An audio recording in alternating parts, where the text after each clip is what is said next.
Morning, we're finally doing the brake lines video. This has sort of been mentioned for many weeks, but it's going to be a full braided setup all the way through the car, and it's actually going to be basically cheaper than buying the Driftworks braided lines and then doing copper for the rest of the car. I think the total cost of this is like under £100. Yeah, so let's talk everything through, we'll fit some stuff, and hopefully we'll have brakes by the end of the day.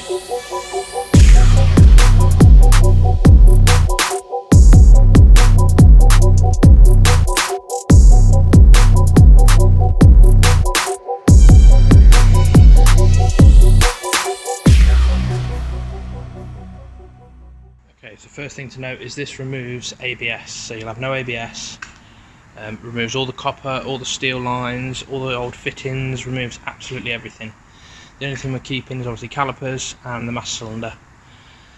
You may notice that's another master cylinder. Obviously, the little lever in the middle, so we're having a hydraulic handbrake, so we're going to plumb all that in as well. Right, so what we've got, notice there's different colours, it's irrelevant. Basically they didn't have the stock of the red that I needed. So I've got some in black because you're not going to see these because these are the rear lines. So over here there's a T-piece. This port's going to be the one from the hydro, and then it's going to T into left and right rear calipers. And these are 2 meters long each. So we've got 2 of those. These are the front brake lines. So this one goes from the master cylinder to the driver's side caliper, and this one to the passenger side. And this one is 1.1 meters or 110 centimeters. That one's 2 meters because obviously the master cylinder is on this side, and we only need to go to there. Then obviously we need to go all the way across there and then to here. So that's why that one's longer.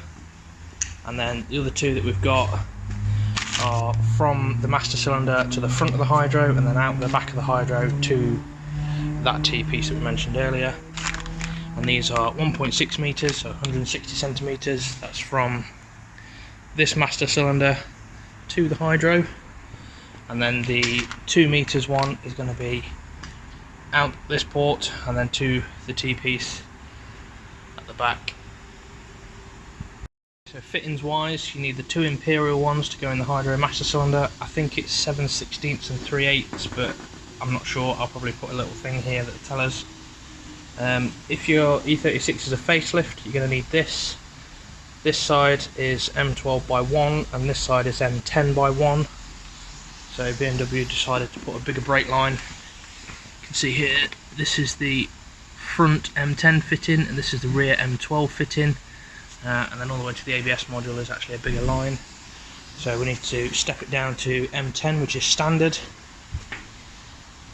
This is the double banjo for the front brakes, so we're basically going to put both lines into one port on the master cylinder. Just makes it easier, we don't need to use another T-piece, we can literally just double banjo it straight from the source. And we've got 8 of these are just M10/1 standard banjo bolts that are going to go in each end of basically all the little lines. All the calipers are going to be M10/1. Both ports on the master cylinder after we've adapted it are M10/1. The T-piece is M10/1, so that's why we've got 8 of them. But fittings wise, that's literally all you're going to need. I do recommend buying some of these. They're like little cable tie holders, so you basically rivet them into wherever you want to mount something. So obviously it won't be here, but you'd rivet it there and then you can run your line over it and cable tie it in. It's just neater. And then obviously some cable ties, you need some drills and things, but that's not interesting. Right, let's start ripping things out and then we'll start putting things in. I'll try and cover what I need to as I go, but ripping out is literally ripping out, undo stuff, put it in the bin. So I'll do all that and then I'll be back. To get to the ABS pump, on a 4-cylinder car there's obviously a battery tray that sits here, bolts in here, here, and there's 2 under here as well. They're all 10mm, pull that out. This clip is a bit of a pain. This top bit does just pull up, basically what I did. Got a flathead screwdriver and came in from this side, and then you can sort of get in and twist. That came up. We're not using any brake lines, so I've just cut them.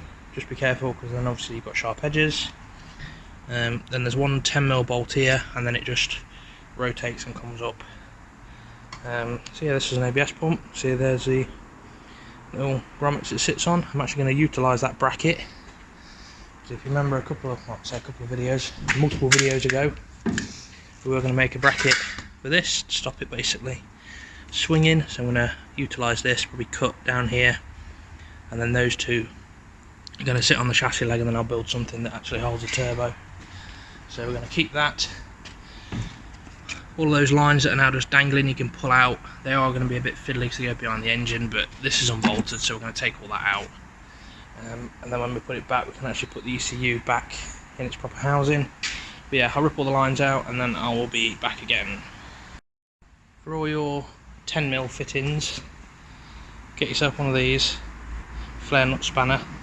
You need an 11 to do an M10. I know it's a bit backwards, but yeah, get one of these. It just saves you a lot of heartache. So you know, when you're in here doing these sort of ones, they just grip a lot better. The rear M12s are just a 12mm, so get yourself a good quality 12mm spanner. I'm using this wide jaw one. There's only 2 fittings to do. For the ones on the calipers, obviously we're replacing all the lines, so I've literally just cut it, and that means you can now get a full ring spanner on, not just an open ender. So we're going to put that on. It's going to be a lot easier. I'm going to get that on there. That's it, it's gone. Saves a lot of hassle, saves a lot of rounding stuff, no grips, no messing around. So yeah, done. Okay, so the only part of this project that's quite nerve-wracking to do at first is, you see all this cruddy stuff on here. You need to clean all that off, and it needs to be flat, because obviously we're going to put a copper washer on there and a banjo bolt. Now, I like to use the cutting disc on a grinder. Don't put any weight on what you're cutting, just literally let the disc do it forward and backwards, stay nice and flat, forward and backward, and until all the crappy stuff's gone, it's dead shiny, and then just stop. You don't need to dig in, you don't need to cut anything, just literally rest the grinding disc over the top, and it will take all that crap off for you, and it will seal. So I'll do that and I'll show you what I mean.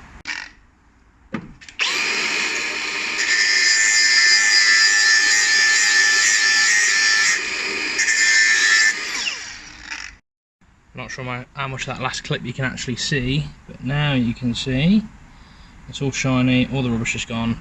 So now when we put the banjo bolt in here, it will seal. The rears are slightly more aggressive, they've got like an inset, so you have to sort of grind the outside down first and then flush it off. Again, just take your time, it is possible, there's no rush, just make sure you do it right and then you'll be alright. Okay, so you can see we've done the rear calipers as well. Obviously OEM, you've got a flexi that then bolts to a hard line, that then bolts to a flexi, that then goes up to a bracket that's been cut off. Exactly the same on this side, so I removed all that. I've done the super lazy thing, I don't know if you can see it, yeah you can. I'm not taking the tank to take the little bit of brake line that's above the tank, so that can stay there a minute. It basically comes to here, there's a little T-piece just there, so that's what we're going to replicate but with our stuff. This little blue one is the charcoal canister fuel evaporation thingamadooble. We've removed the canister, so I've just cut it and let in that vent. The other two are fuel lines, so obviously don't cut them, whatever you do. We will be changing them for braided at some point, but just not yet, we don't need to. But yeah, all the brake lines are out. Obviously don't cut this one, that's your clutch line. Obviously in your car it'll be there, but we don't have the pieces to fix that yet, so I'm going to ignore it. Right, brake lines are out, let's start putting some new ones in. Okay, we've got the two bolted into the caliper. I use the one with the little bend facing up. On the caliper moves a straight one up on the master cylinder. Don't do this super tight just yet, because you want to put the wheel on first and then go lock to lock to make sure that the brake line's not going to catch the tyre. Once you're happy with it, we'll put a mount somewhere here and obviously use this slide fitting to actually anchor it. Exactly the same on the other side. Just bolted into the caliper, routed up through the factory holes in the chassis leg. This one is twisting a bit, but yeah, you're getting the idea. That's going to go over there somewhere. But we'll go to engine bay now and put them in the master cylinder, and I'll show you where I route them. So the front's now bolted to the master cylinder. V is front, obviously, because it's M10. We've gone behind the vacuum for the servo, and then straight down for this side, obviously where we saw it before. And then for the other side, I've gone on the top of the vacuum, keeps it away from the steering column and the exhaust, and then literally straight across the bulkhead as factory. I'll pick up some points too, cable tie to around the back of the engine, where the heat control valve used to be, that little grommet thing there, and then back down through here. And as you can see, we obviously need to mount it to the chassis leg, because that's not acceptable. So we'll put the wheels back on the front in a minute. Right, so basically all I've done is put one of them riveting fittings on the chassis there, and then use the little black slider to cable tie it into place. See, we've got plenty of excess, so when the wheel is on full lock, the brake line moves out of the way. It looks a bit hilarious, but trust me, it's fine. This one looks a bit more appealing, but same situation. The banjo, basically we point it directly perpendicular to the wheel, so obviously when it goes that way it's fine, when it goes that way it's fine. So that's the front, they can now be nipped up and done. The rears, basically I've used the angled fitting to go away from the drive shaft, so it's actually pointing towards the caliper and up. You can see the fittings here, and then the line actually goes, if I can get the light in a sensible place, there we go, the line goes up above the drive shaft, comes down, probably get some P-clips or something to go in here, but for now we're cable tied as exactly what we need it to the tank strap. And I've drilled the 2 holes either side of the drive shaft. Make sure to obviously shield the brake line, because otherwise it will just chafe straight through. I've got some nice plastic sheathing I'm going to put on there. The other side's exactly the same, on the tank strap, on the train arm, above the drive shaft, into the caliper. So I've already routed the, you probably can't see it from here, the other line into the car, so I'll quickly go over that. Needed to get the wheels on to push it off the ramp so I can get in the door, so we'll do all the hydro lines now. Okay, so the rear line, we've got the adapter in there, we've got the straight fitting of the brake line on that adapter, and then it basically goes, there's a nice, you follow this wire which goes to the brake reservoir. There's actually a nice hole directly behind this servo. Let me just get a torch. See a glimpse of red somewhere. You can see the wire more than anything, but yeah, it goes through there. And that basically puts it directly above the brake pedal in the car. Let's see it better from here. See that bung? Oh, sorry, it's directly above the accelerator. But yeah, in there, and we're going to feed it up through all this mess. We are going to get rid of all of this wiring at some point, but not for mapping, because I'm going to run out of time. Obviously, we're going to fit the cylinder back into the hydro, and then we're going to plumb it all up. Look at the back. At the back there's where them 2 lines have come through. So we're going to join them together. I probably overestimated massively with how much brake line we need, but I'd rather have too much than not enough. So right, so we're in the car.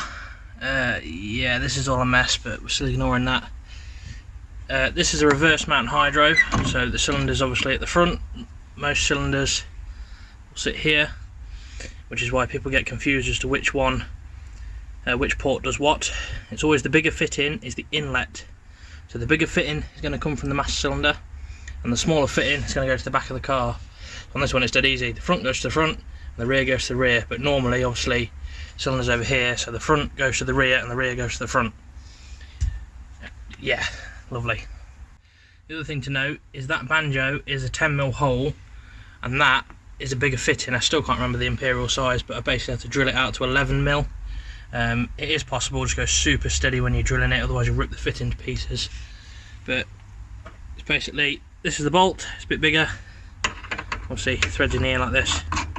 So that's going to go on there, and then this line is going to go from here down the tunnel to somewhere, wherever I end up putting it. and then we're going to put the T-piece in, which is that one, and then we're going to connect the 2 black lines to the T-piece, and that's literally everything's all plumbed up. We'll check everything's tight and then we'll put some fluid in it. So I'll do all this and then I shall be back. Right, so everything's tight and mounted. This is what I've come up with. Just riveted the T-piece straight to the floor, cable tied it to the 2 little prongs up there, got a mount at the back. It looks kind of cool. It's basically the easiest way to get rid of all the excess without it looking rubbish. Obviously just put that on there, all the way down there to the hydro. So now, in theory, to put some fluid in it, we should be all good. Obviously when you're bleeding brakes, start with the furthest one away from the foot brake master cylinder, which is obviously passenger's rear. Then do driver's rear, passenger's front, driver's front.